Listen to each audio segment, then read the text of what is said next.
Nasa Maynila na siya pero mas pinili niya pang tumira dito? Dito sa liblib na lugar ng Batanes? Nabalitaan niyo ba yung kumakalat na balita dito sa atin? Nawawala raw yung mga may malulubhang sakit. Hindi sila maaari makalabas sa pamamahay ko dahil hindi pa tapos ang pagsakop ko sa baryong ito!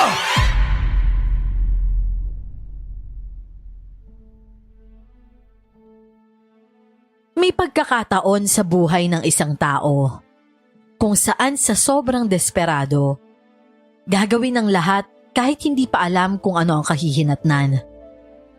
Bagay na alam ng lahat na mali dahil hindi dapat nagpapadalos-dalos ng desisyon, lalo na sa isang kahinahinalang solusyon. Nang dahil sa karanasang naranasan namin, na-realize ng aming pamilya natanggapin ang hatol ng Diyos na ang buhay ay hiram lang at walang kahit na sino ang makapagbibigay at makababawi nito, kundi siya lamang. Kasalukuyang naninirahan ako sa Maynila, pero ang ikukwento ko ay kung ano ang naging karanasan ko sa Batanes. Ako nga pala po si Anita at ito ang aking kwento. Bago ko po simulan ang istorya, huwag kalimutang mag-subscribe bilang suporta sa ating channel. Kakauwi lang ni Kuya mula sa ospital matapos magpa-check up. Madalas na kasi siyang hinahapo at kagabi lang umubo siya at may kasamang dugo. Naalarma kami, kaya kahit wala kaming sapat na pera at malayo ang ospital, ginawa namin ang paraan para lang makapagpa-check up siya. Kuya Domeng, kumusta raw? Anong sabi ng doktor? Anita, nakakalungkot man sabihin pero may lung cancer ako. Ano? Anong sinasabi mo, kuya? Lung cancer? Kapag ba umubo ng dugo, lung cancer na kaagad? Hindi ba pwedeng baka may sugat ka lang sa ngalangala? Hindi ba chinek yung bibig mo? Bunso, hindi ako nagbibiro. Totoo talaga yung lumabas sa resulta ng mga examinations na ginawa sa akin ng mga doktor. O ito, yan yung resulta ng laboratory test kasama yung x-ray. Tsaka yung kung ano-anong ginawa sa akin. Inilahad sa akin ni Kuya Domeng ang mga papel na hawak niya. Hindi lang isa o dalawang papel yon. Kumpul yon ng mga envelopes. Kaya naman nagmamadali kong binuksan yon isa-isa. At kahit wala pa akong masyadong maintindihan sa ibang nakalagay roon, may ibang salita na naiintindihan ko. Para bang malala na ang sakit na meron si Kuya. Hanggang sa mabasa ko ang huling papel. Kuya, totoo talaga itong nakikita ko? Stage 4 lang cancer? Oo, Anita. Hindi rin ako makapaniwala pero yan talaga yung resulta. Pero paano nangyari yun? Kagabi ka lang naman umubo na may kasamang dugo ah. Imposible naman kasi parang ang lakas-lakas mo naman. Pasensya na kayo kung hindi ko agad nasabi sa inyo. Ano hindi sinabi ka agad? Ang ibig mo bang sabihin, matagal ka nang umuubo na may kasamang dugo pero hindi mo lang sinasabi sa amin? Kailan pa yan, kuya? At bakit mo tinatago sa amin to? Ayoko nang guluhin yung payapa nating pamumuhay. May sapat naman tayong kinakain sa araw-araw. May maayos sa tirahan tsaka damit.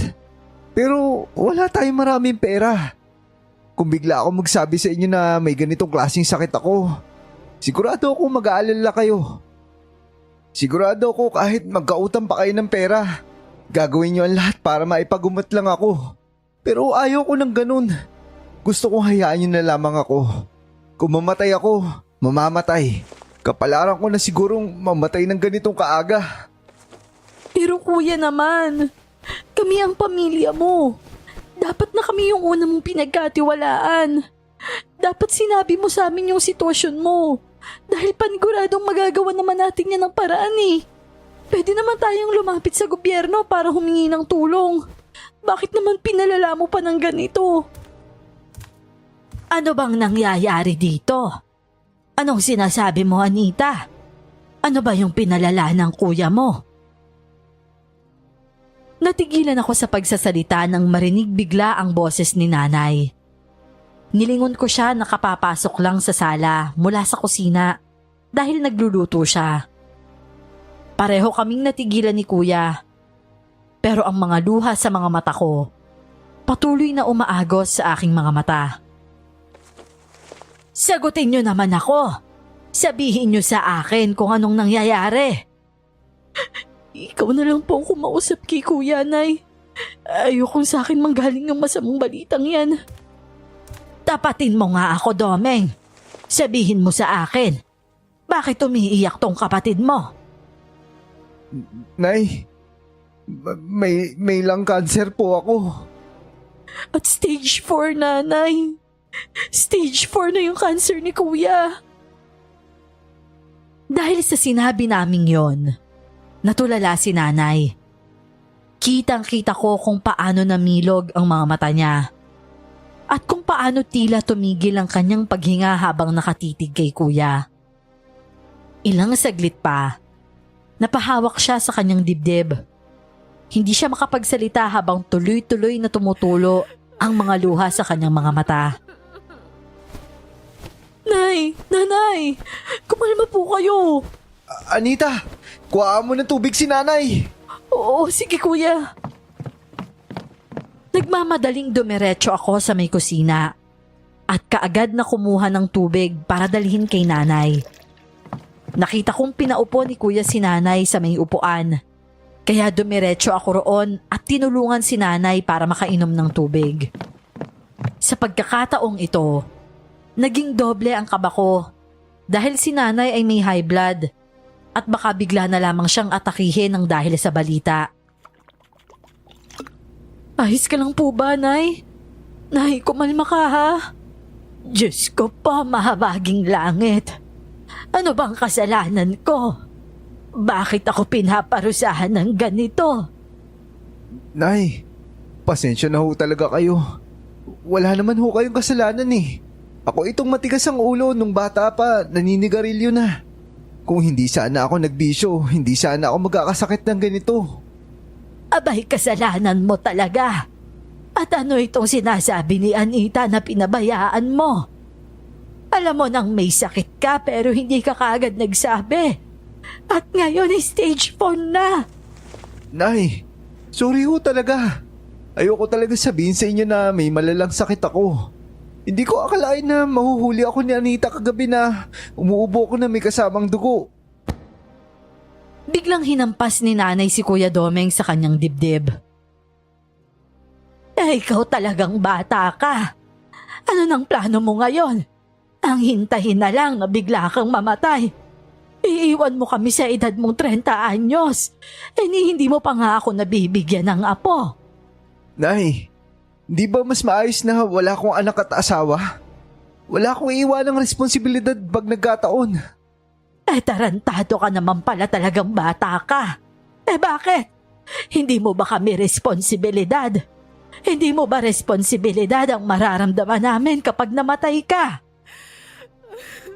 Tuluyan ang napahugulhol sa pag-iyak si nanay. Awang-awa ako habang tinitingnan si nanay. Umaasa ako na sana sabihin sa amin ni kuya na isang malaking biro lang ang lahat ng ito. O kaya naman ay bigla na lamang akong magising at mapagtantong hindi pala totoo ang lahat ng ito. Pero hindi, dahil ang lahat ng ito ay totoo. Nang kumalma na ang lahat at nakauwi na rin si tatay galing sa kanyang trabaho, doon pa lang kami nag-usap-usap para sa kung anong plano ni Kuya Domeng. Ayoko na magpagamot. Ang sabi ng doktor, masyado na daw maliit ang tsansa na gumaling pa ako. Kaya mas mabuti pang i-enjoy ko na lang po yung natitira kong araw dito sa mundo. Pero anak naman, may maliit na tsansa pa kung kakapit tayo sa maliit na tsansang yun. Abay, baka sakali, baka gumaling ka pa. Masyado maliit na ho yung tsansa na mabuhay, Nay. Wala na hong 10%. Diyos ko naman kuya.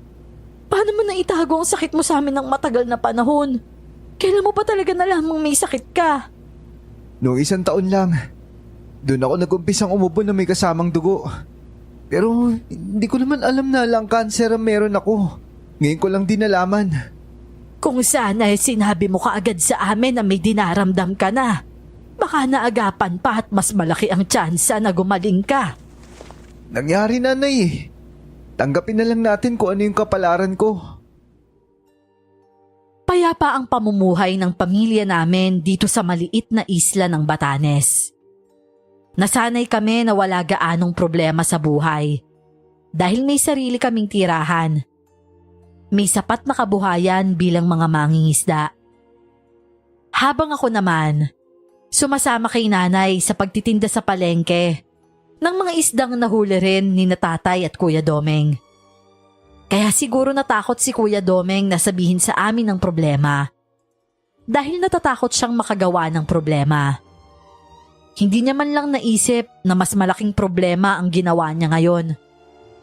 Hindi namin alam kung tama bang tanggapin na lang ang kagustuhan niyang wag nang magpagamot o pilitin siya dahil baka may pag-asa pa.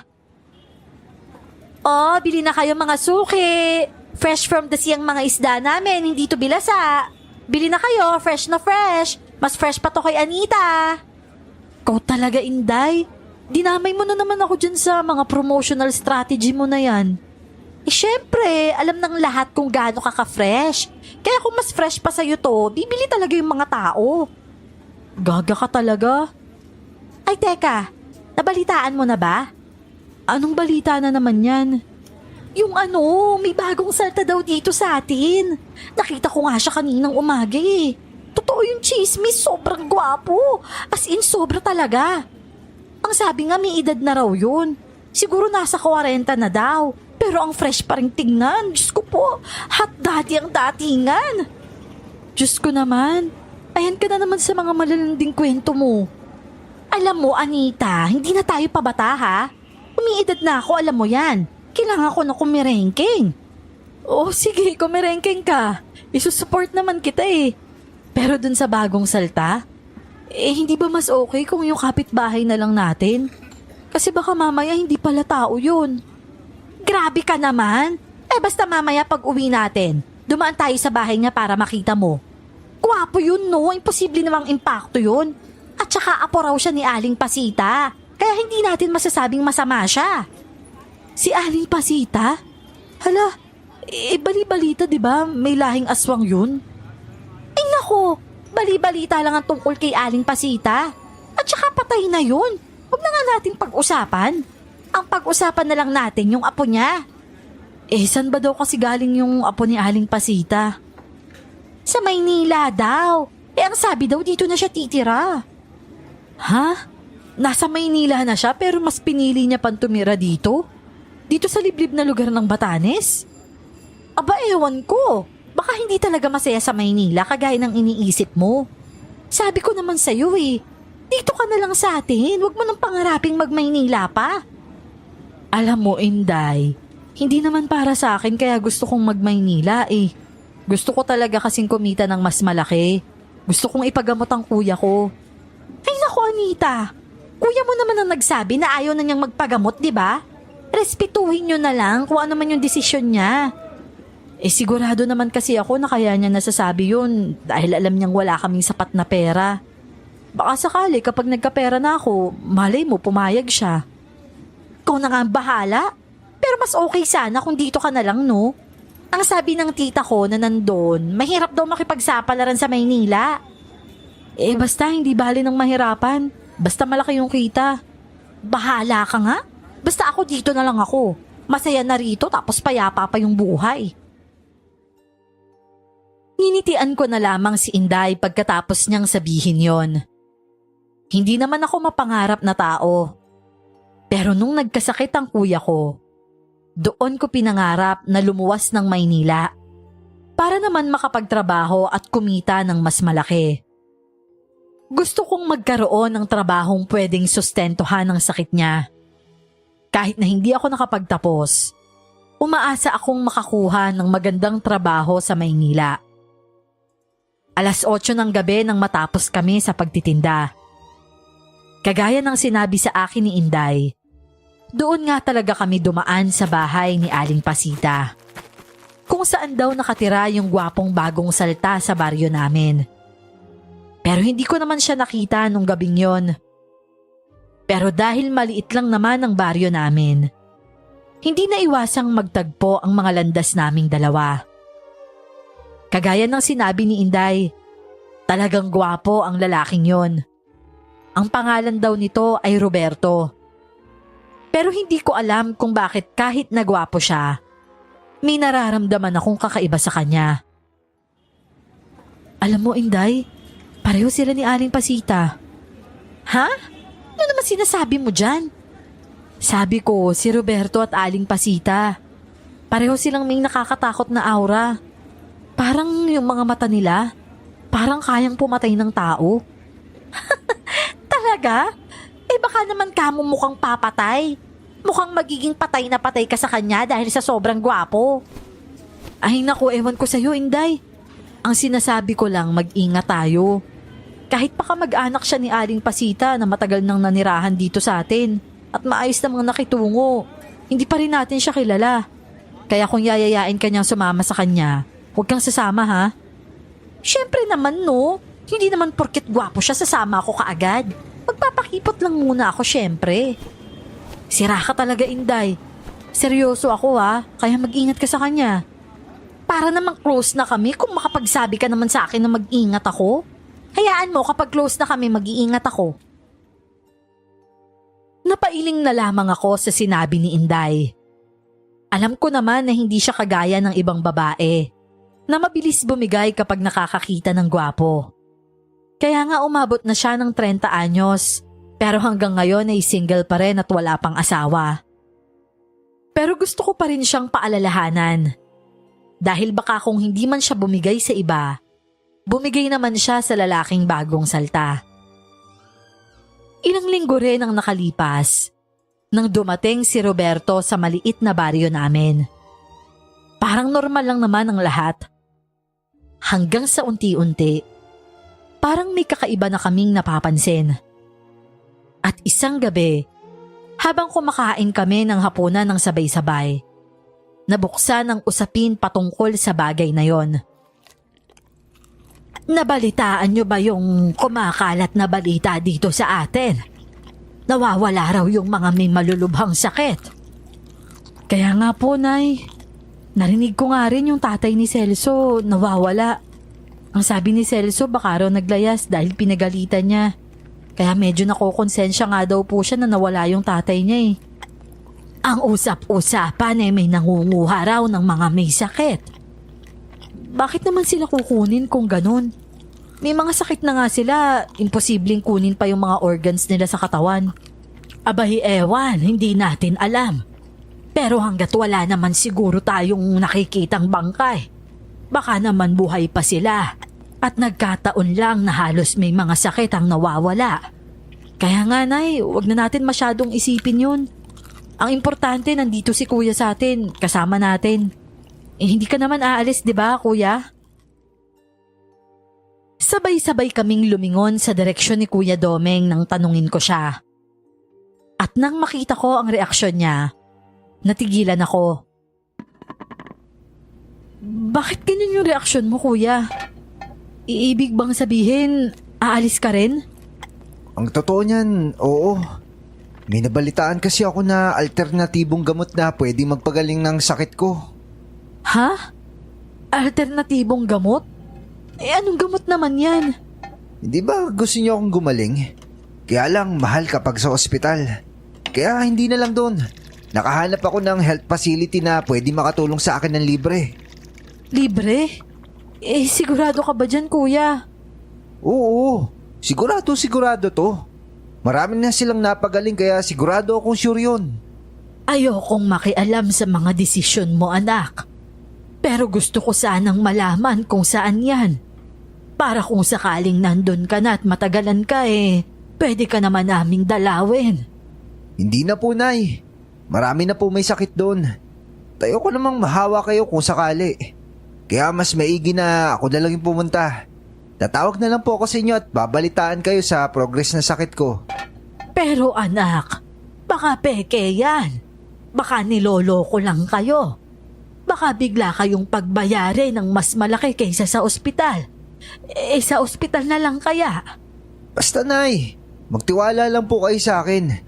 Malaki ang tiwala ko na gagaling ako sa kanila. Babalik ako dito kapag magaling na ako. Pero kuya, Huwag na kayong mag-alala. Magiging maayos din ako. anong nagpabago ng desisyon mo kuya? Di ba't ayaw mo nang magpagamot? Sino pa ba? Di kayo. Alam ko namang gustong-gusto niyo ako mapagamot, di ba?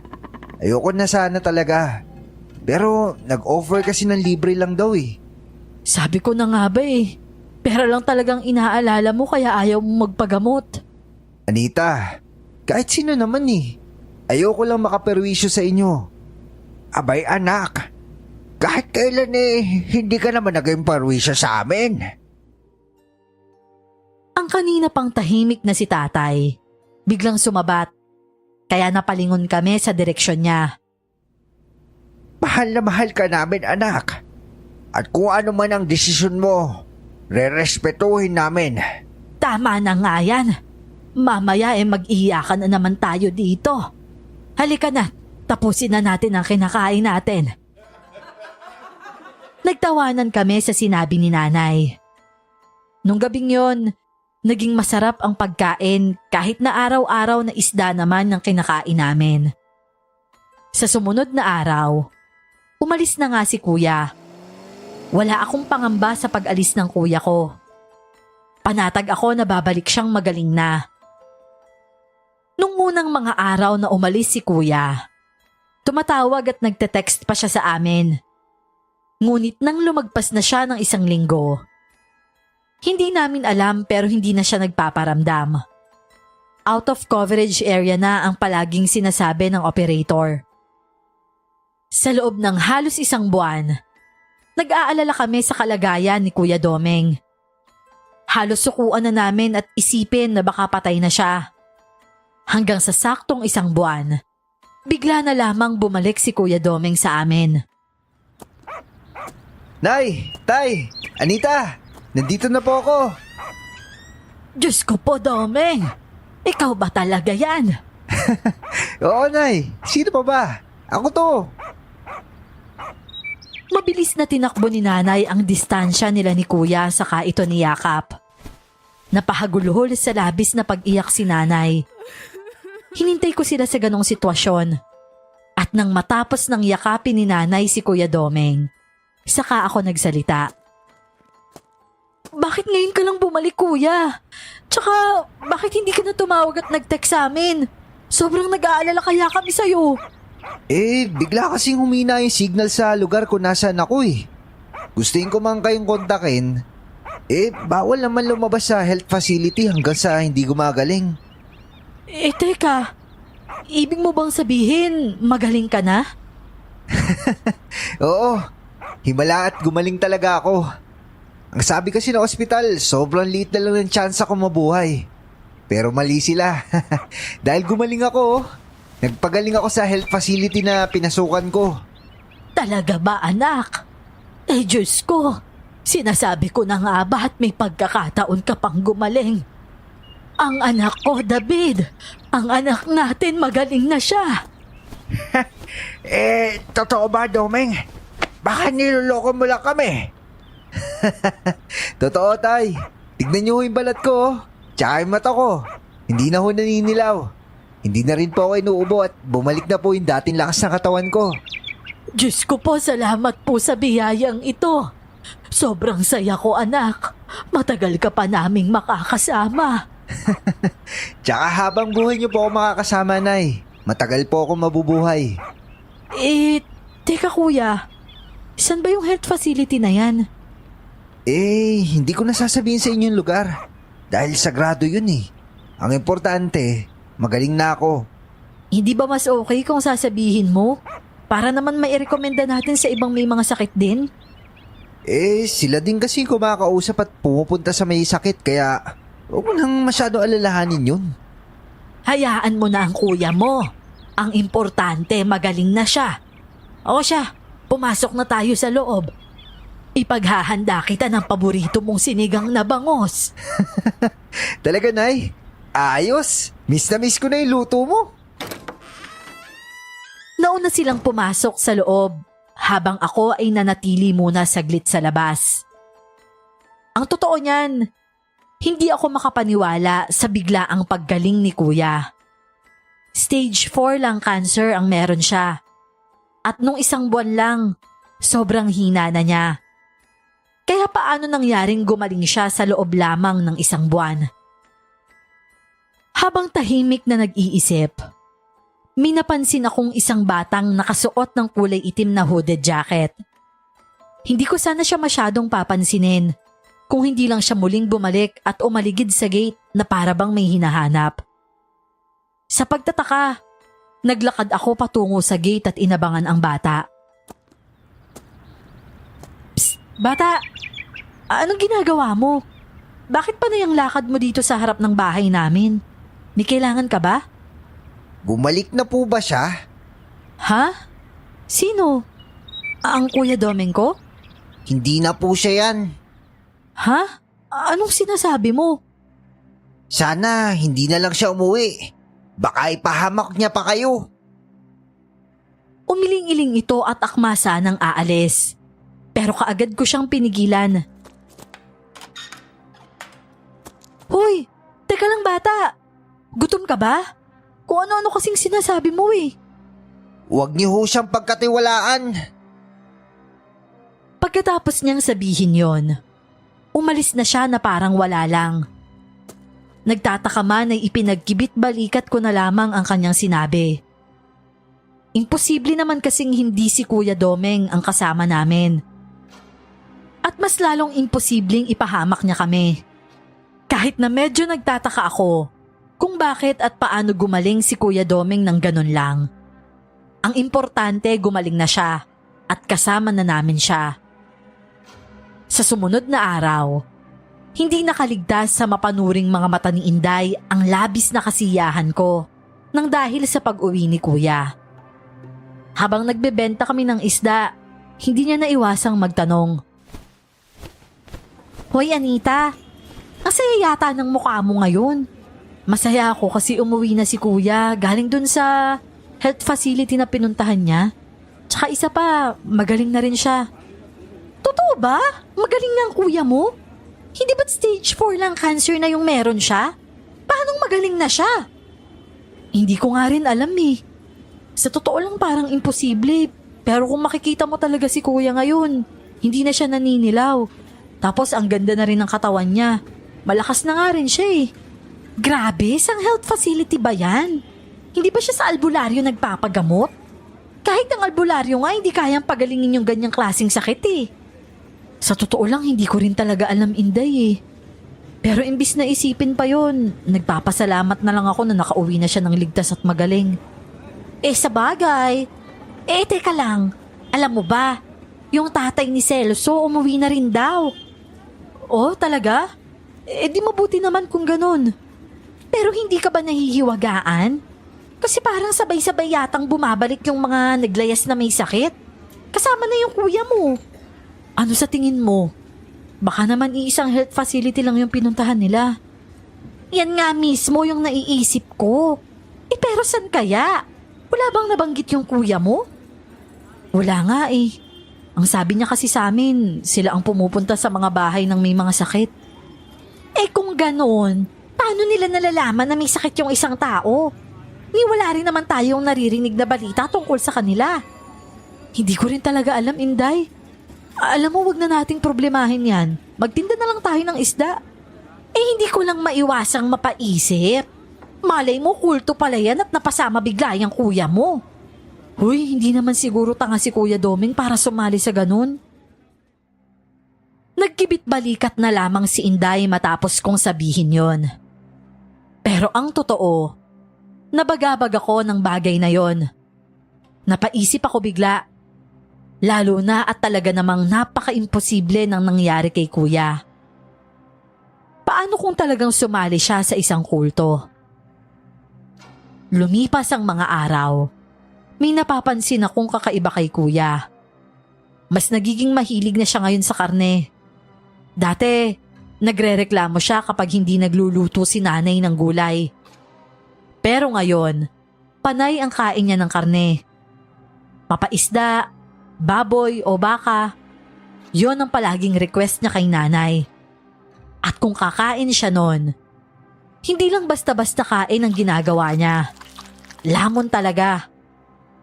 Hanggang isang gabi, kakauwi ko lang galing sa palengke mula sa pagtitinda ng isda. Wala si tatay at pumalaot. Dahil madalas, gabi hanggang madaling araw siya kung pumalaot sa dagat. Habang si nanay, kasama niya rin.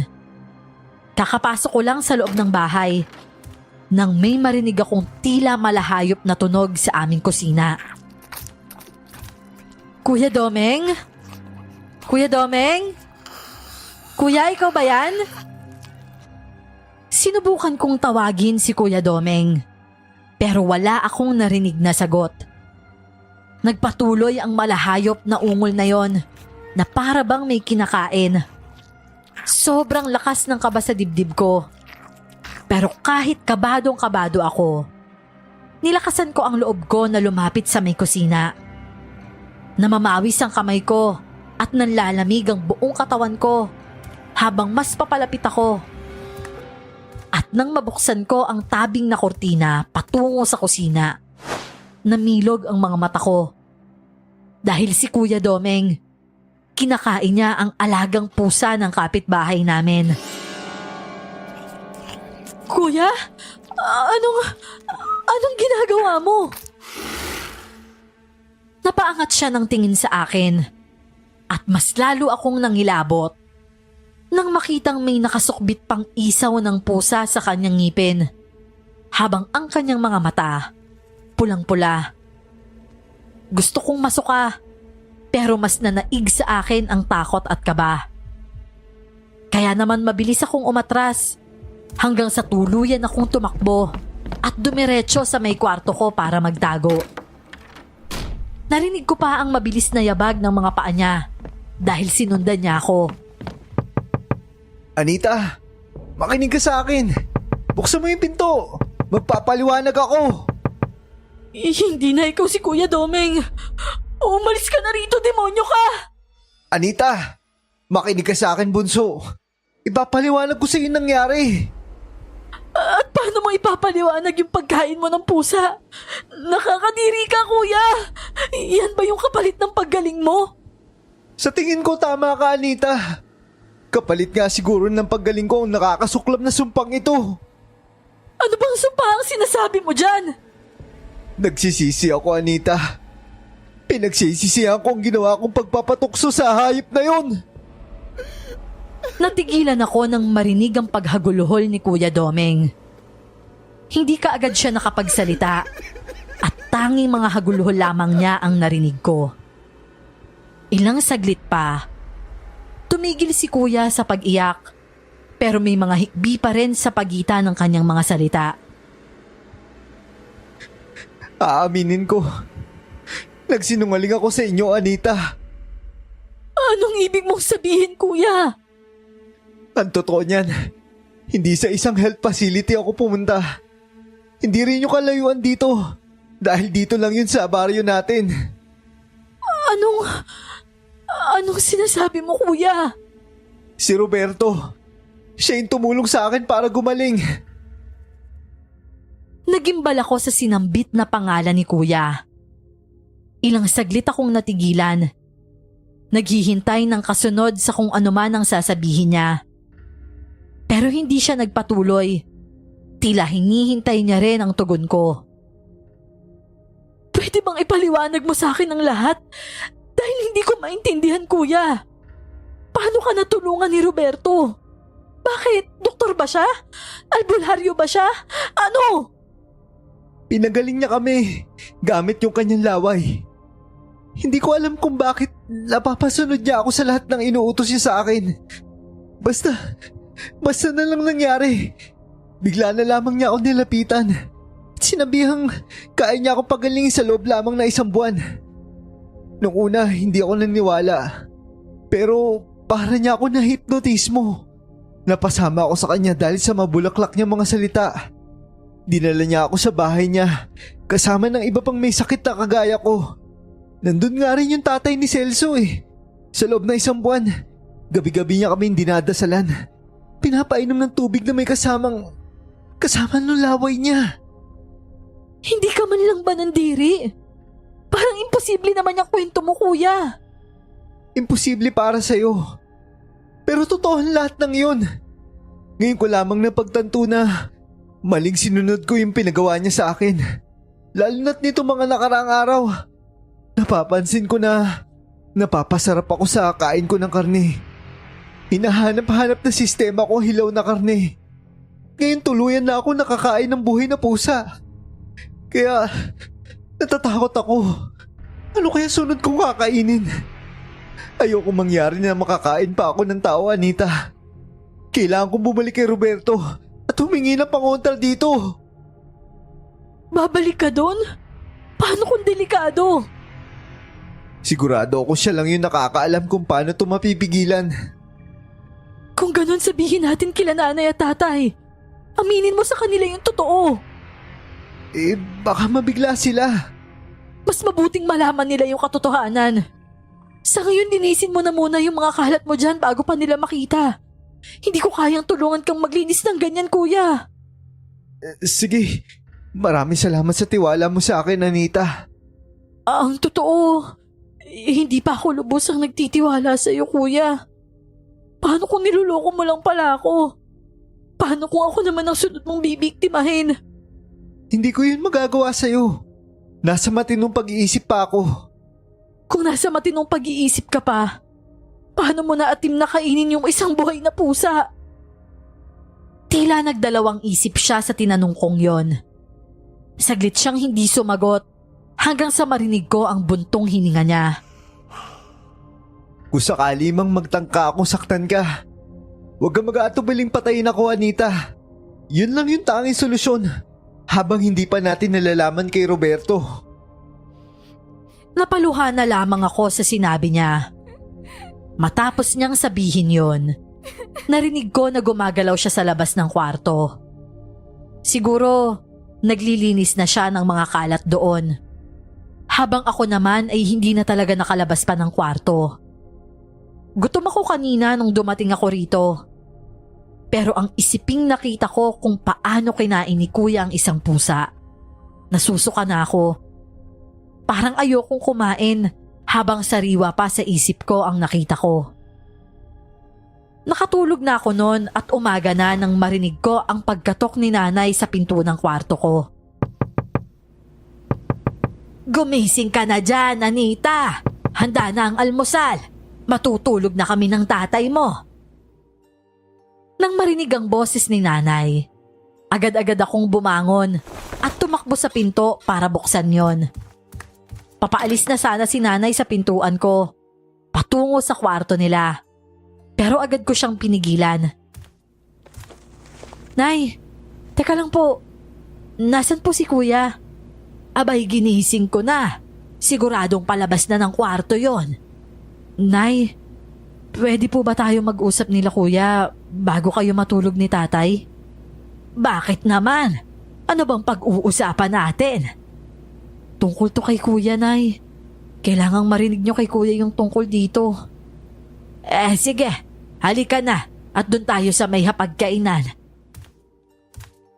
Tumango ako at sumunod sa kanya papuntang lamesa, kung saan nakahain na ang almusal namin ni kuya.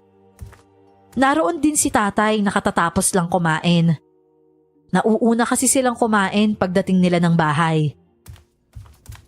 Oh, Beth, bakit bumalik ka? Akala ko ba'y antok ka na? May sasabihin pa raw si Anita at Doming sa atin eh. At ano naman yung sasabihin nyo? Ihintayin na muna natin si Kuya Doming dahil siya na yung magsasabi sa atin ng kailangan yung malaman. Ilang saglit lang, bumukas na ang pinto ng kwarto ni Kuya Doming at lumabas siya mula roon. Halata ang kaba at pagdadalawang isip sa kanyang mukha habang papalapit sa amin. Ano ba yung dapat mong sabihin sa amin, Domeng? Nay, Tay, Ano ka ba naman, Domeng? Huwag ka namang magpakaba ng ganyan. patawad ho. Mali po yung desisyon na magpagamot ako kay Roberto. Ano ka mo? Kay Roberto ka nagpagamot. Opo, Nay. Teka nga, at hindi ko maintindihan. Ang sabi mo sa amin, nagpagamot ka sa isang health facility. Paano kay Roberto ka nagpagamot? Inalok niya po ako sumama sa kanya Dahil may alam daw siyang alternatibong gamot. Isang gamot na siguradong magpapagaling po sa akin. Kagaya ng kwento sa akin ni Kuya Domeng, sinabi niya kila nanay at tatay ang lahat. Tahimik lang akong nakikinig habang umiiyak si Kuya Domeng na nagkukwento sa kanila. Buong akala ko, maniniwala sa kanya ang mga magulang namin. Pero imbis na yon ang maging reaksyon nila, taliwas ang naging resulta. Ang ibig sabihin, hindi ka pa talaga tuluyang magaling. Magaling na ho ako, Nay. Pero may kapalit po yung paggaling ko. Makinig ka sa akin, Domeng anak. Ang mas mabuting gawin talaga natin, ipatingin ka sa doktor. Dahil baka pati ang utak mo naaapektuhan na ng sakit mo. Pero Nay, nagsasabi po ako sa iyo ng totoo. Nay, ako ang pruweba na talagang nagbago na si Kuya. Magaling na siya pero may kakaibang nangyayari sa kanya. At ano naman ang kakaibang nangyayari sa kanya, Aber? Pero hindi na namin masagot ang tanong na yon. Pareho kaming takot sa magiging reaksyon ni nanay at tatay. Kung malalaman nilang tila naging hayok sa hilaw na karne si Kuya Domeng. Nang hindi namin yun masagot, tumayo si tatay mula sa silyang kinauupuan niya. Mabuti pa. Pumasok na tayo sa kwarto, Bet. Inaantok na ako. Pero Tay, hindi ba kayo naniniwala sa akin? Napakabait na bata ni Roberto. Ilang mangingisda na yung natulungan niya sa pamamagitan ng pagbigay na ilang gamit sa amin para sa pangingisda. Kahit sa palengke, hindi mo ba alam na si Roberto ang nagpababa ng upa sa palengke? Kinausap niya yung may-ari. Tay, paano kung may hidden agenda pala siya kaya nagpapakabait siya? Tumigil ka, Anita. Masama mang bintang ng tao. Hindi ko kayo pinalaki ng ganyan. Wala na kaming choice ni Kuya Domeng kung hindi ang manahimik na lamang.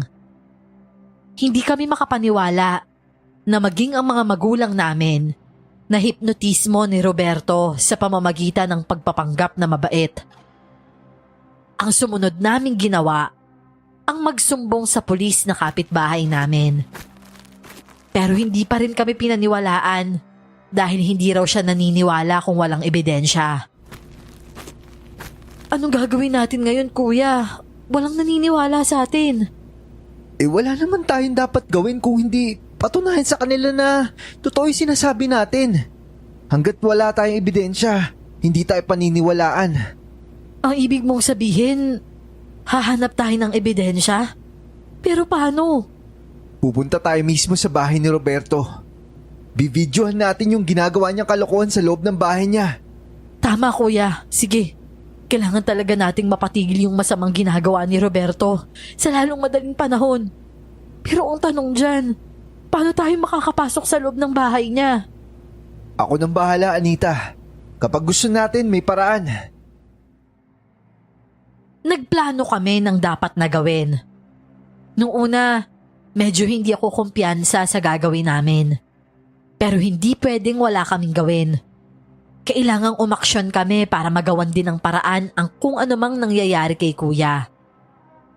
2 araw bago ang plano naming pagpunta sa bahay ni Roberto, bigla na lamang itong dumalaw sa may palengke. Diyos ko po, Anita! Ang Roberto ko nandyan! Halos mabingi ako nang marinig ang pagtili ni Inday sa tabi ko. Pero imbis na sawayin siya, inirapan ko na lang. Ayokong magsalita ng kahit ano tungkol kay Roberto ngayon. Malay ko ba kung may matalas na tenga yon at marinig niya ang sasabihin ko. Nalalaman niya nga kung sino ang may mga sakit sa baryo namin. Yun pa kayang magsalita ako ng masama. Nang padaan na si Roberto sa harap ng tindahan namin, hindi ko inaasahan na huminto siya sa harap namin at saka tiningnan ang mga tinda naming isda. Magandang umaga, Roberto. Baka gusto mo ng isda. Fresh na fresh pa yan galing sa dagat. Kasing fresh ko yan. Talaga? Halatang sariwa yung mga isda nyo ah. Pwede bang makabili? Aba, syempre naman. Para sa'yo kahit libre pa. Hoy, anong libreng pinagsasasabi mo dyan, Inday? Ano ko ba naman? Hindi pwedeng libre lang yan. Bukod sa magagalit na yung kasama mo hindi naman ako ganong klaseng tao. Alam ko ang paghihirap ng mga magulang ni Domeng para mangisda at ang paghihirap ng kapatid niya para ibenta ang mga ito. Teka, paano mo nakilala si Kuya Domeng? Nakikita ko kasi siyang kasama ng tatay mo habang pumapalaot. Pumapalaot? Hindi naman na pumapalaot si Kuya simula nung magkasakit siya. Hindi naman ganong kalaking baryo natin para hindi makilala ang mga tao dito, no? Pwede na ba akong bumili na isda? Oo naman. Hoy Anita, ano ka ba? Siyempre makikilala talaga ni Roberto yung kuya mo. Sige na Roberto, mamili ka na dyan ng isda tapos tatanggalan ko ng hasang at saka kaliskis para sa'yo. Tumango at ngumiti na lamang ako sa kanya. Ayokong isipin niyang nagsususpecha ako sa kanya, kaya ganun lang ipinakita kong reaksyon. Pero sa kaloob-looban ko, na-realize ko na talagang totoo ang sinabi ni Kuya Domeng sa akin. Mula pa nang dumating si Roberto dito, huminto na si Kuya sa pagpapalaot, kaya napaka-imposibleng makita niya si Kuya na pumalaot. Sigurado akong nadulas lang siya nang sabihin niya yon. Dumating ang araw na pupuntahan na namin ang bahay ni Roberto para gawin ang paghahanap ng ebidensya. Handa kami pareho. Bumili pa nga ako ng medalyon na pangontra sa aswang at nagdala na rin ng mga asin at bawang. Ang sabi kasi ng albularyo na nakausap ko, aswang daw yung mga kumakain ng karne ng hayop at tao. Kaya medalyon ang binili ko sa albularyong yon. Hindi nakasama si Kuya sa loob ng bahay ng albularyo. Dahil pakiramdam daw niya, napapaso siya bago pa man siya makapasok sa loob. Paano tayo makakapasok dyan ngayon, Kuya? Walang security guard sa bahay, kaya kayang-kaya natin makapasok sa loob. Sigurado ka ba talaga dito, Kuya? Baka mamaya mahuli tayo. Hindi. 1 buwan akong tumira dyan sa bahay na yan, kaya alam ko. O sige, ikaw bahala. Tahimik at mabilis kaming naglakad patungo sa likod ng bahay. At mula roon ay may bakod kung saan madali lang kaming makakaakyat. Sumilip siya sa may bakod at saglit na nagmasid roon bago niya ako tinawag. Naupo siya at saka tinapik ang kanyang likod. Anita, pumatong ka dito sa likod ko, tsaka umakit ka na oh. Baka marumihan yung damit mo. Iisipin pa ba natin yan ngayon? Ay, o nga pala, sige na nga. Napailing na lamang siya at nag-abang na sundin ko ang sinabi niya. Nahirapan akong umakyat sa likod niya. Halos magkanda tumba-tumba na muna kami bago ako tuluyang nakaakyat sa bakod at nakatalon sa matataas na damuhan na nasa likod bahay ni Roberto. Ilang saglit pa ay nakasunod rin sa akin si Kuya Domeng.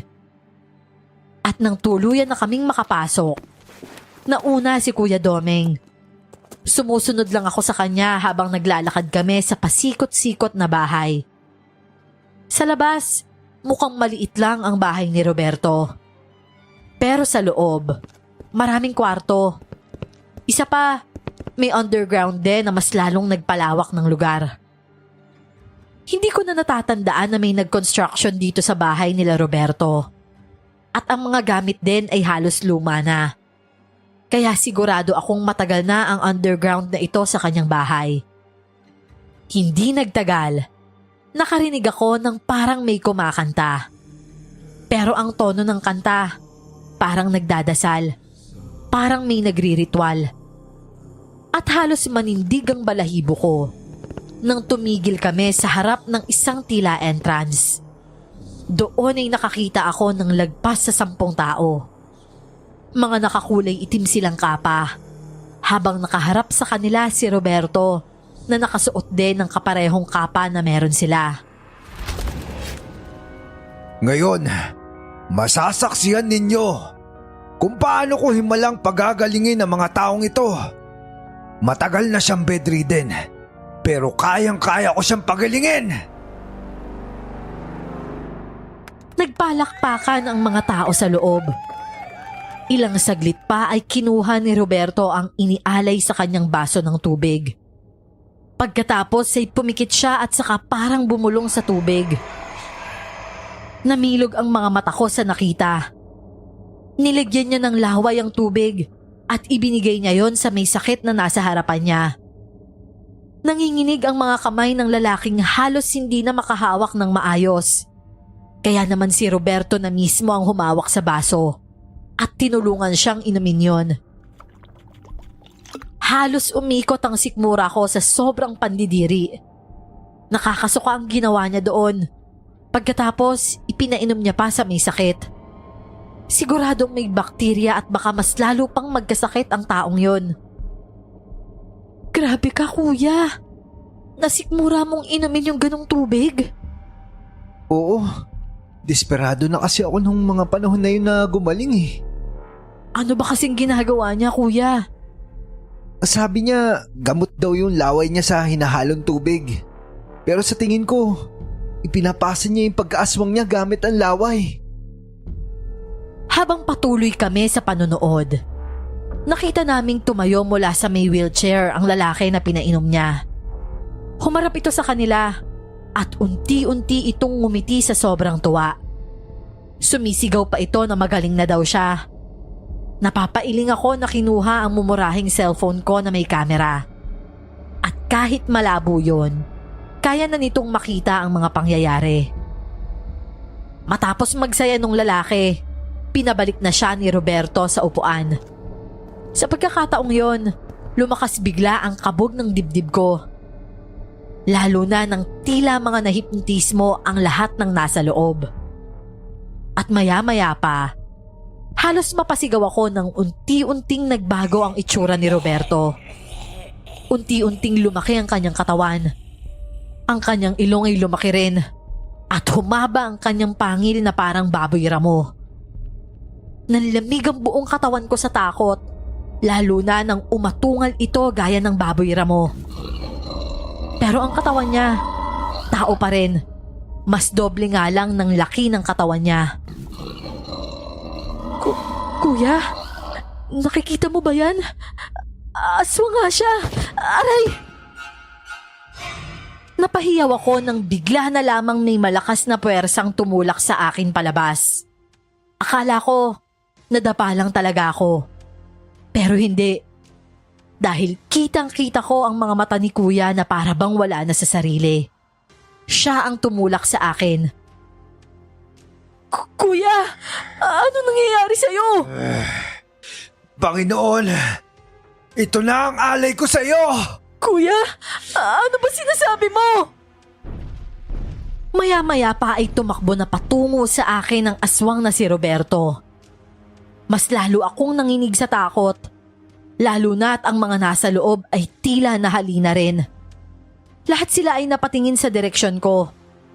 Nagsimulang mamula ang mga mata nila at para bang nasasabik din sa pagdating ko. Maraming salamat, Doming. Maraming salamat sa hapunan! Tulong! Tulong, kuya! Kuya, please tulungan mo ako!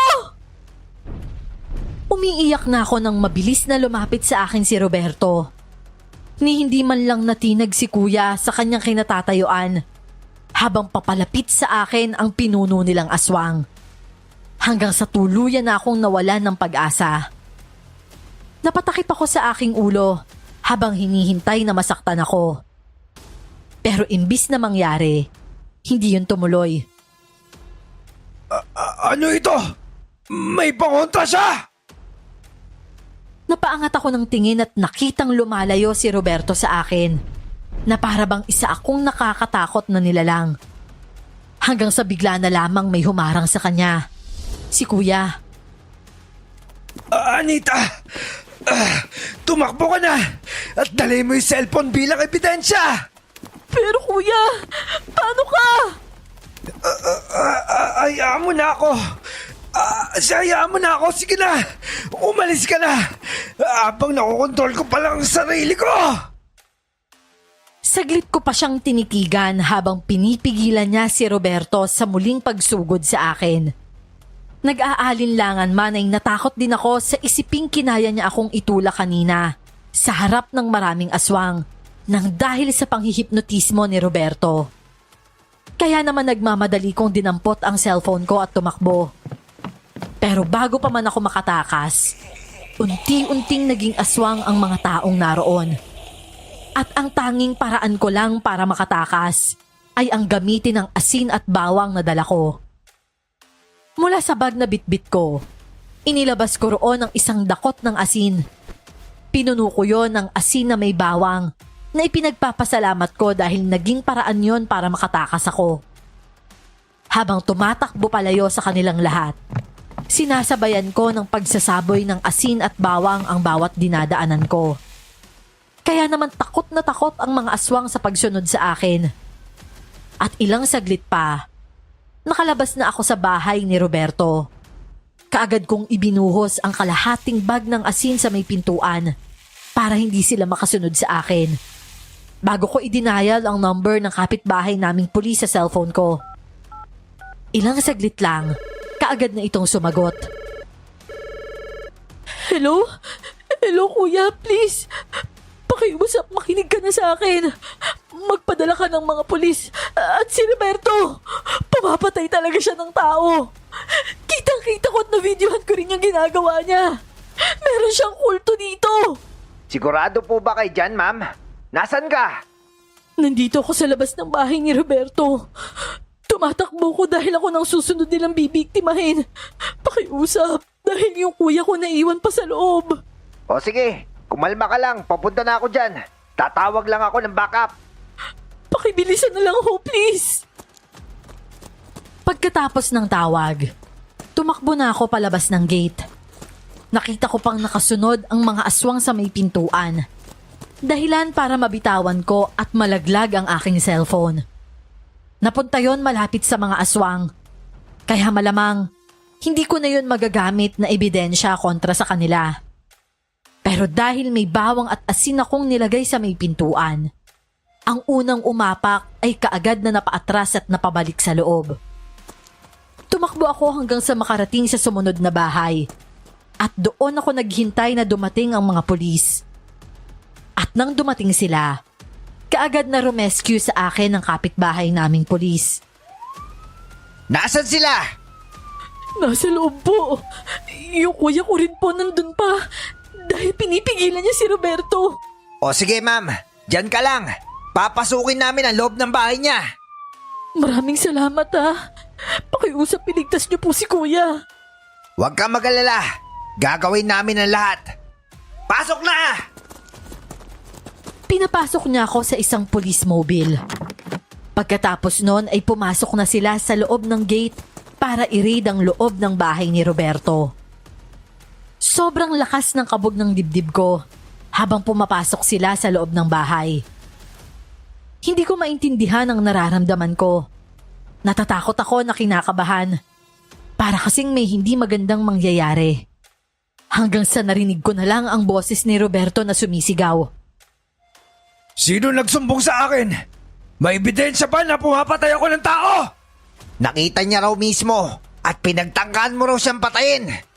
Ilabas niyo siya. Hindi ako sasama sa inyo hanggat walang ebidensya. Pasensya na kayo, sir.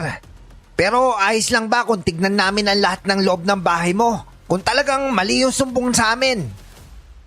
Sige, magsawa kayo tignan ang loob ng bahay ko para makita niyo kung anong nasa loob. Maraming salamat, sir. Tignan natin kung sino sa inyo nagsasabi ng totoo. Mula sa loob ng sasakyan ng pulis, pinanood ko kung paanong pati yung kapitbahay naming pulis ay pumasok din sa loob ng bahay. para inspeksyonin ang loob. Sobrang lakas ng kabog ng dibdib ko. Ilang minuto rin akong nag-abang hanggang sa lumabas na ang mga pulis na pare-parehong lugmok ang balikat na parang wala silang nakita sa loob. Sir Roberto, pasensya na ho kayo. Niloko lang yata kami nang tumawag sa amin. Ganun lang yun. Pagkatapos ng damage na ginawa niyo sa amin, pasensya lang. Sisiguraduhin po namin na mapaparusahan niyo may sala, sir. Anong sinasabi niyong mapaparusahan? Sino? Ako? Aha! Ikaw pala nagsumbo sa akin ng kasinungalingan. Akala ko pa naman mabait ka. Hindi ako nagsisinungaling. Kung hindi dahil sa suot kong medalyon at sa dala kong bawang at asin, baka kinain mo na ako ngayon. Aswang ka! Kita niyo na? Wala sa sarili tong babaeng ito. Aswang? Naniniwala pa siya sa mga aswang sa panahong ito. Nakakatawa siya. Ma'am, alam kong malaki ang problema niyo mula na magkasakit ang Kuya Doming mo. Pero hindi ka dapat gumagawa ng ganitong kwento. Tsaka ang sabi mo pa, nabidyoan mo pa? Kalokohan. Halika na, sumama ka sa amin sa presinto. Pero sir, nagsasabi ako ng totoo. Siya yung nagsisinungaling. Nahulog lang talaga yung cellphone ko. Wala kang pruweba, Anita. Isa pa, wala rin kami nakita sa loob ng bahay. Kaya pasensya ka na. Pero ikaw dapat ang sumama sa amin. Hindi, mali ito.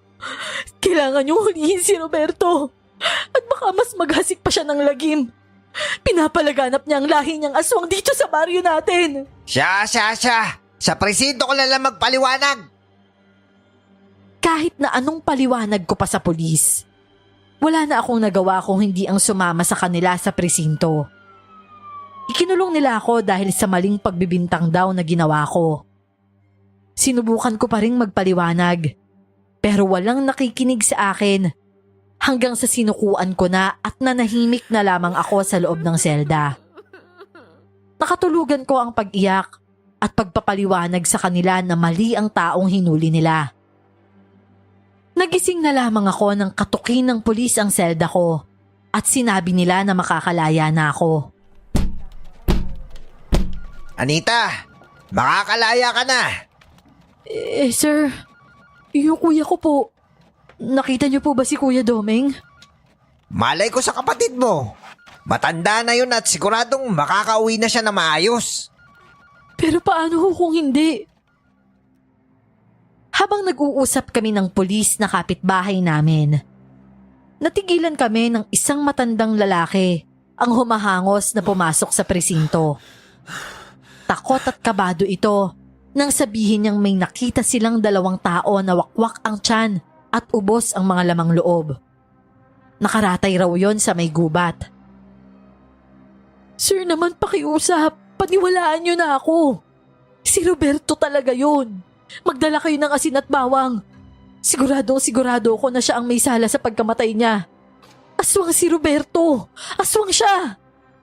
Anita, wala kang basihan na siya yung gumawa nito. Kaya paano mo nasasabi yan? Gusto mo ba makulong ng mas matagal? Bakit ba kasi ayaw niyo akong paniwalaan, sir? Totoo naman yung sinasabi ko. Para mapatunayan niyo magdala tayo ng bawang at asin sa bahay niya. Kausapin niyo si Roberto, dala yung bawang at asin. Kung hindi pa rin tumalab, di ikulong niyo ako ulit. Kung makapagsabi ka na ikulong ulit, parang napakadali lang sa'yo na makulong ah. O siya, sige. Pero huli na talaga ito ah. Kapag sumablay ka na naman, hindi na talaga ako maniniwala sa'yo. Baka mag-request pa ako na magpagamot ka pa sa mental hospital. Wala na akong pakialam sa kung ano man ang sinabi ng pulis. Ang importante sa akin, pumayag siya na pumunta kami ulit sa bahay ni Roberto at subukang magdala ng bawang at asin. Kaunti lamang ang dinala niyang asin at bawang. Habang ako, talagang pinakyaw ko ang isang plastik ng asin at bawang. Kung hindi totoo ang sinasabi mo, talagang nasisiraan ka na ng bait, Anita. Hindi ako nasisiraan ng bait. Totoo ang sinasabi ko. Kaya maghintay lang kayo hanggang sa makarating tayo sa bahay ni Roberto. O sige, sabi mo eh. Huminto ang sinakyan naming motorsiklo sa harap ng gate ng bahay ni Roberto. Siya ang unang bumaba at saka kumatok sa gate para ipaalam na naroon kami. Matagal bago lumabas muli si Roberto. At nang lumabas na siya, kitang-kita ang pagdugtong ng mga kilay niya habang papalapit siya sa amin. Lalo na nang makita niya ako. Oh, ano naman yun? Akala ko ba kinulong niyo na si Anita?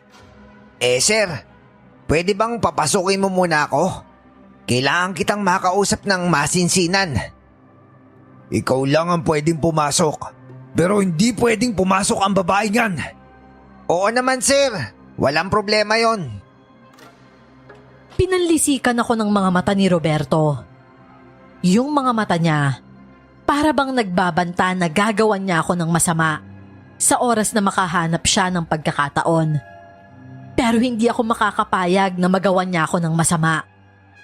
Dahil kahit ano pa mang mangyari, tatapusin ko na ang buhay niya ngayong araw.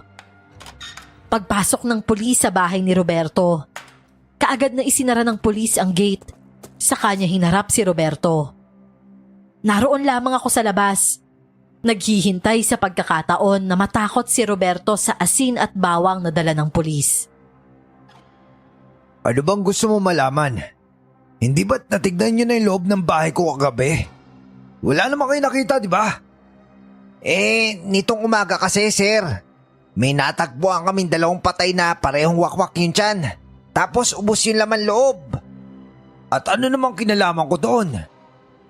Gusto lang sana namin malaman kung ikaw yung may gawa nun. Bakit ko naman gagawin yung kasuklam-suklam na bagay na yun?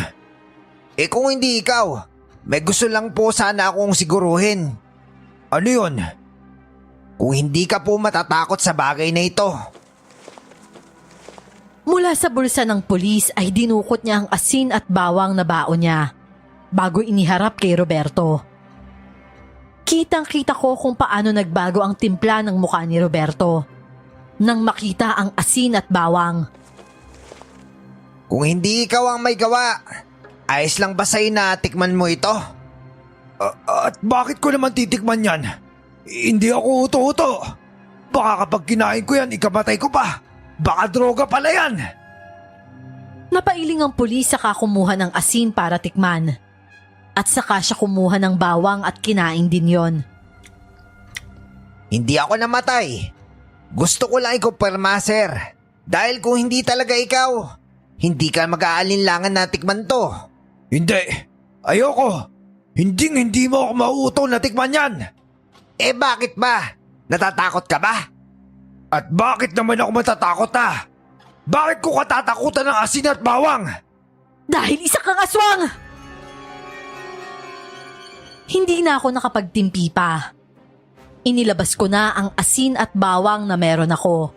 Saka yun sinaboy sa kanya. Gulat na gulat si Roberto nang tumama ang asin at bawang sa kanyang katawan.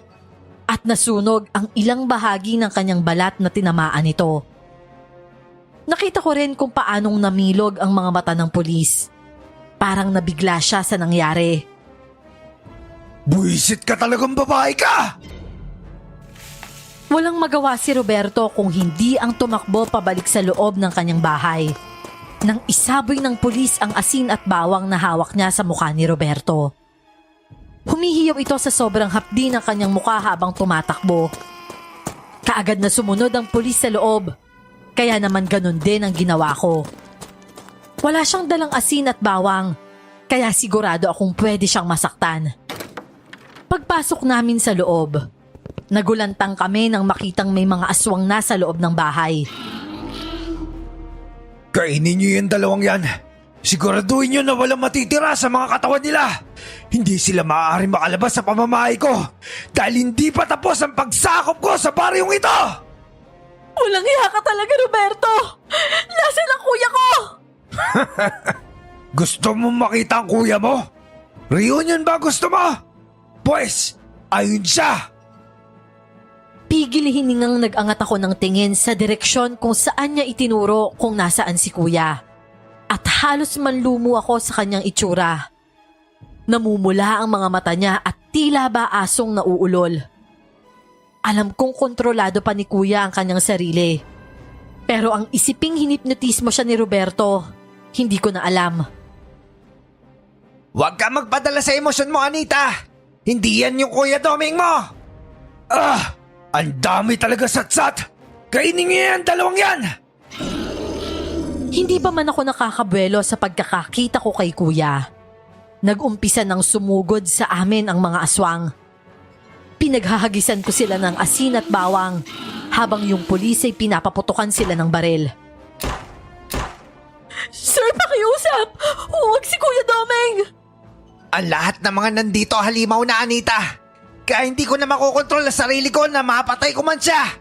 Ang mahalaga, pareho tayong ligtas at maililigtas natin ang baryong ito mula sa pagsakop ng gagong aswang na yan. Nahipnotismo lang sila.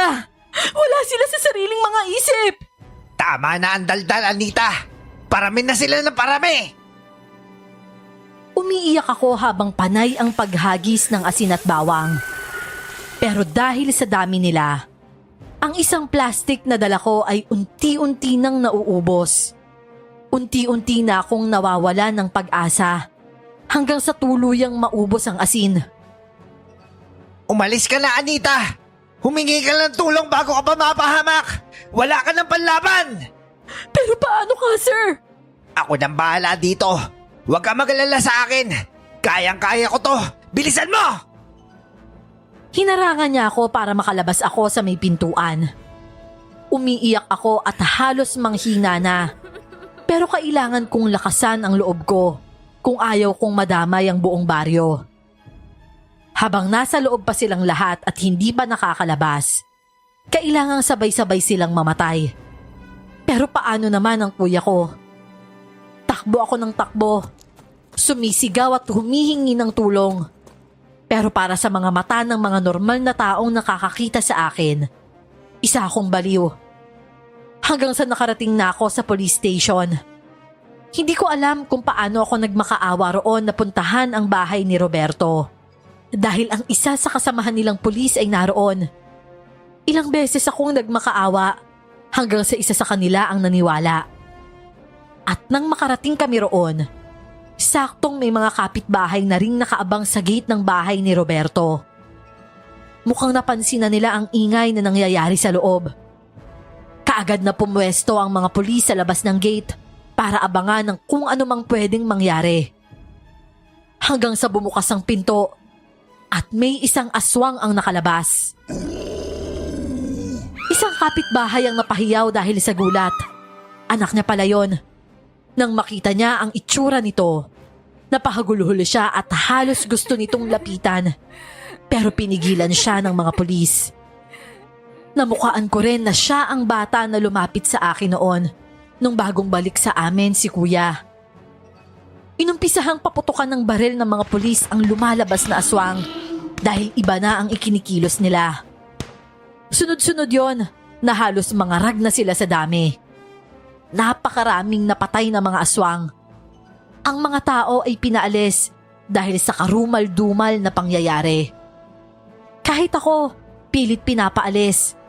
Pero hindi ako aalis hanggat hindi ko nakikita si Kuya Doming. Hanggang sa dumating na nga ang hinihintay ko. Ito na ang hari mo doon na aswang na gustong sakupin ng baryo natin! Nabigla ako nang makita ko si Kuya. Hawak niya sa leeg si Roberto habang may hawak din siyang isang bungkos ng bawang. Kitang-kita ko kung paano umusok ang kamay niya nang dahil sa pagkakahawak niya ng bawang. Pero tila wala lang yun sa kanya. Patayin niyo na kaming dalawa. Aswang na rin ako. Hindi pwede, Kuya! Hindi ka pwedeng mamatay! Makinig ka sa akin, Anita. Nakatakda na talaga ako mamatay. Bago pa man mangyari to. Pinatagal ko lang. Pero mamamatay naman din talaga ako. Kuya, kaya mo namang kontrolin, di ba? Kaya mong huwag kumain ng hayop at tao. Kaya ko. Pero ayoko mabuhay bilang aswang, Anita. Linisin na natin tong baryong ito at ibalik sa dati kapayapaan! Pero kuya... Kaagad akong hinatak palayo ng isang pulis. Lalo na nang nagbagong anyo si Roberto at naging isang hari mo doon. Umatungal ito at akmasa ng lalapit sa mga pulis. Pero kaagad siyang pinagbabaril. Nang matumba siya sa sahig, maski si kuya ay isinunod na sa pagbaril.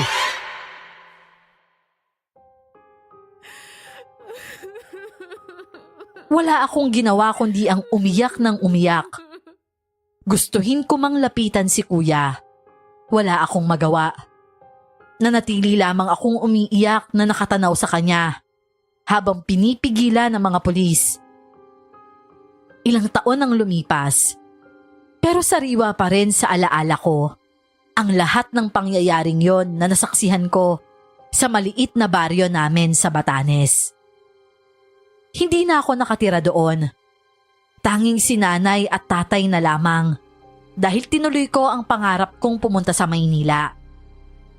Yung kapitbahay naming pulis, buhay naman, pero sobrang laking galos ang tinamo niya. Nabulag ang kabila niyang mata. Pinalabas na isang psychopath si Roberto at marami siyang napatay na tao. Imbis na isa siyang aswang. Dahil siguradong mapupuno ng takot ang buong baryo at katatakutan na rin ang aming lugar. Kinausap na rin yung ilang kapitbahay na nakasaksi. Ang ilan sa kanila, hindi kinaya kaya umalis ng baryo namin. At ngayong dumalaw ako rito sa baryo namin para dalawin sila nanay. Naalala ko tuloy ang lahat ng nangyari. Tila sariwa pa ang lahat ng mga alaala ng pagkawala ng Kuya Domeng ko. Nak, ang kinis mo na ngayon, Anita, ha? Siyempre, alagang tubig na may chlorine eh. Iba talaga yung tubig sa Maynila, no? Nga pala, sasama ako sa pagbisita sa sementeryo, ha? May dala ako ng paboritong pagkain ng kuya mo. Eto, sinigang na bangus. Talagang hindi mo pa rin nakakalimutan, no? Alam ba yan ng asawa mo? Ay nako, patay na si Domeng, no? Hindi niya na yung pagseselosan. Tinawanan ko na lamang siya. Ang kwento kasi niya sa akin, seloso ang asawa niya. At nang makarating kami sa sementeryo, kasama namin si nanay at tatay. Inihanda na muna namin ang mga pagkain na paborito niya. Ngayon kasi ang death anniversary ni kuya. Kagaya ng ilang mga taga rito na naging aswang din kagaya niya. Kaya marami kaming mga nasa sementeryo dahil dinalaw rin nila ang mga kamag-anak nila. Kumusta ka naman dyan sa langit, anak? Sana naman ay nasa maayos kang kalagayan. Hindi bale. Malapit na naman kami sumunod na nanay mo. Tatay naman. Totoo naman eh. Hindi na rin kami magtatagal ng nanay mo. Matatanda na kami. Di ba sabi niyo sa akin, hihintayin niyo pa yung magiging apo niyo sa akin? Paano kami magkakaapo sa'yo kung hindi ka naman nagbo-boyfriend man lang? Lagpas ka na sa kalendaryo, ah. Napakamot na lamang ako sa ulo sa sinabi ni tatay. Totoo naman kasi yon. Taon-taon ay kinukulit nila ako kung kailan daw ba ako mag-aasawa at magkakaanak. Pero taon-taon din, dinidisappoint ko sila. Mahirap din kasing maghanap ng mapapangasawa, lalo na at pihikan ako. Pero ngayong taon, baka hindi na. Domeng, pagpasensahan mo na kami kung hindi kami naniwala sa sinabi mo tungkol kay Roberto. Kung naniwala sana kami sa'yo, baka ngayon buhay ka pa. Tahin naman, paulit-ulit na lang ba tayo? Huwag mo nang sisihin yung sarili mo. Tulad nga ng sabi ni kuya sa akin bago siya nawala, ayaw niyang mabuhay bilang isang aswang. Kaya minabuti niyang mamatay na lang kagaya ng nakatadhana talaga para sa kanya. Naluluha na lang na tumango si tatay. Alam kong kahit na tumango siya, hanggang ngayon ay sinisisi pa rin niya ang kanyang sarili. Pero palagi kong ipapaalala sa kanya na hindi dapat niyang sisihin ang sarili niya. Wala siyang kasalanan dahil ang nangyari kay kuya, nangyari na. Sa ngayon ay maayos naman ang buhay ko bilang single, Miss Clar. Kahit ang mga magulang ko at ang maliit na baryo namin, bumalik na rin sa pagiging payapa. At sana lang, hindi na muling maulit ang pagtatangkang pagsakop ng nilalang na gaya ng hari mo doon sa baryo namin. Maraming salamat po sa inyo, Miss Clar. Congratulations nga po pala sa third channel ninyo.